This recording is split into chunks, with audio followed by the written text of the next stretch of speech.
బయట skin problems. ఎలా పనిచేస్తుంది సార్? Good working.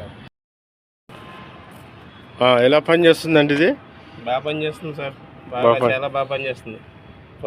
మీకు ఇదంతా వైట్ వచ్చి మాకు ఇబ్బంది లేకుండా ఉంటుంది వాటర్. Okay okay. అప్పటికిప్పటికి ఎలా ఉంది? చాలా బాగుందండి, అప్పటి మీద ఇప్పుడు చాలా బాగుంది. ఫిల్టర్ పెట్టినాక ఇది వస్తుంది సార్. ఇది వైట్ పార్టికల్స్ వస్తున్నాయా? వైట్ డస్ట్, వైట్ స్కేలింగ్ ఇట్లా రైట్. డివైస్ చాలా ఎక్సలెంట్గా వర్క్ చేస్తుంది, చాలా అద్భుతంగా ఉంది. న్యూ టెక్నాలజీ ఎలక్ట్రోలని టైటానియం ప్లేట్ ఇది వచ్చేసి ఈ విధంగా వస్తుంది. స్కేలింగ్ కూడా